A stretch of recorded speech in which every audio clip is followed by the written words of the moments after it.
Today in this video we're going to stay along the lines of functions, but we're going to look at linear functions. Our essential question, how can we model relationships between quantities?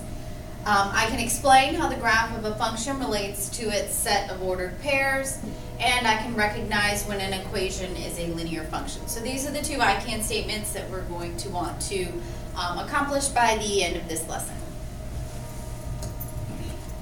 Okay, linear function is a function in which the graph of the solutions forms a straight line.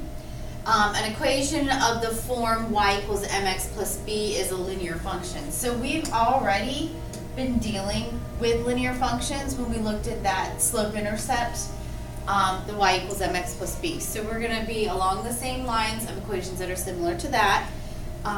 As far as solutions that form a straight line, we're going to be talking about those table of values again, which you guys are all hopefully very familiar with at this point.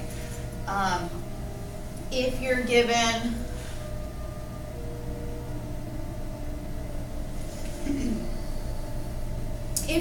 a function, for instance,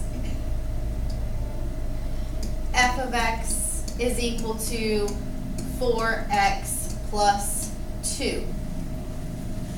Remember when we first looked at function notation, we talked about how f of x is actually that output. And when we think about that output, we think about that y value. So again, another way that we can write this is y equals 4x plus 2. So we have that slope y-intercept in our linear equation. But again, to prove that it's linear, we can plug some values into our function rule, the 4x plus 2, get our output or our y values so that we can get 4 ordered pairs. When we graph it, it will form a straight line. If it doesn't form a straight line, then it's not linear. So at home tonight, what I want you to do after this video is plug in these values. And what I mean by that is put in your input values for x. So when we put -1 in for x, that means the function value, or y, is equal to 4 times -1 plus 2. 4 times -1 is -4. -4 plus 2 is -2. So when the input number is a -1, the output, or the y, will be -2. So the ordered pair that we are going to be able to graph is -1, -2. You'll do that 3 more times and look to see if those 4 ordered pairs form a straight line. If they do, this is a linear function.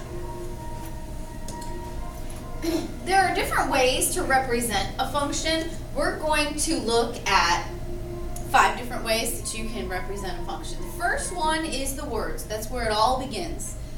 For instance, in this example, the value of y is 1 less than the corresponding value of x. In words, that's what our function is. As an equation, we can change the words and write it algebraically. That's what an equation is, an algebraic sentence. So the value of y is 1 less than the corresponding value of x. So our equation representation is y equals x minus 1.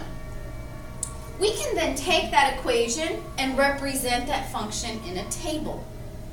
When you put it in a table, then like we did in the previous slide, we could plug in input numbers and get an output. So then when we do that, you've got your word representation changed to an equation, put into a table so that you can get your ordered pairs, which takes us to the 4th representation, the ordered pairs.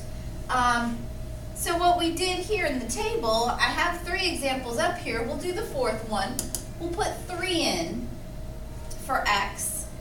3 minus 1 is a 2. So that's how we get our 4 ordered pairs. So representing functions can be done in several ways. You can have the function in an actual verbal statement. It can be changed from a verbal statement to an algebraic statement. or an equation. It can then be put into a table so that you can find out what your output would be after you put your input. And then we can get those 4 ordered pairs and list them. The 5th way that we can represent a function is in a graph. Once you have those ordered pairs, so the previous slide, we had those ordered pairs of 0, -1, 1, 0, 2, 1, and 3, 2. That's our ordered pair representation. We can take those ordered pairs, put it on a graph. If you notice, when we graphed our ordered pairs, we got a straight line. So what that tells us is our function is a linear function.